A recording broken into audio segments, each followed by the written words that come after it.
Our first step in setting up our Securely Pass account is going into settings. Settings will be found underneath your name and your school on the left hand side. Go ahead and click on the gear icon. Before we start taking a look at your profile settings, I wanted to draw your attention to the blue question mark icon. If you go ahead and click on that, you'll notice that this will immediately bring up information for the page that you're viewing. And this will be true for anything that you might see on the left hand side of your screen. Anytime you see this question mark icon and you click on that, it'll bring up a help guide that's associated with that page, which is super helpful. Okay, so on our profile page, we can go ahead and do things like add a picture for our profile if we would like to. You can adjust your title. This would be seen on the student side of the page. So this would be viewed as Mrs. Johnson. This particular section applies to folks that would allow students to request an appointment. So this could be particularly helpful, especially for guidance counselors. Um, this will allow students to be able to request an appointment to you directly. Of course, you'll need to be able to accept the appointment. If you slide the blue toggle all the way to the right, that will ensure that this setting has been applied for you. This setting, I would advise that everyone has this turned on and it's showing as blue. This allows passes to be written to and from you.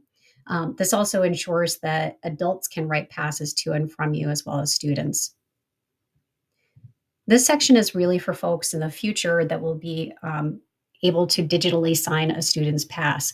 Right now, in the very beginning of this program, we're going to be using AutoPass, which means that we do not need to digitally sign a student's pass.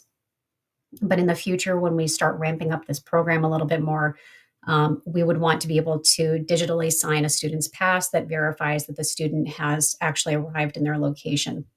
The directions down here are for the PIN, but it's pretty standard. It needs to be between 4 and 6 letters. It can be numbers or characters, and you can change this as frequently as you want to.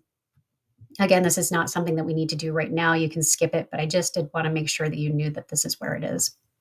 If you've made any changes to this page, you can go ahead and click Save Changes. And let's scroll up and take a look at My Locations. Not everyone will need to associate themselves with a location, but if you are in a stationary location or office, this is where you would want to identify yourself with that office. This allows anyone in that office location to be able to verify that the student has arrived where they said they were going to go.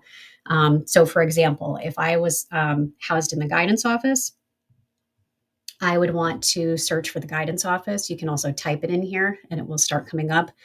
And anyone that's in the guidance office would be associated with that particular group. That would also go for the library too. So that could be librarians and library TAs, for example. You'll also see bathrooms are listed in here, but that's just because they're part of all of the locations. Obviously, you don't want to associate yourself with the bathroom. If you are main office staff, administrators that are located in the main office, you would want to make sure that you select this. What this means is anybody that is coming in with a pass to that main office, you would be able to verify that that student has actually arrived. You would also get notifications for any student that has requested an appointment to that particular location.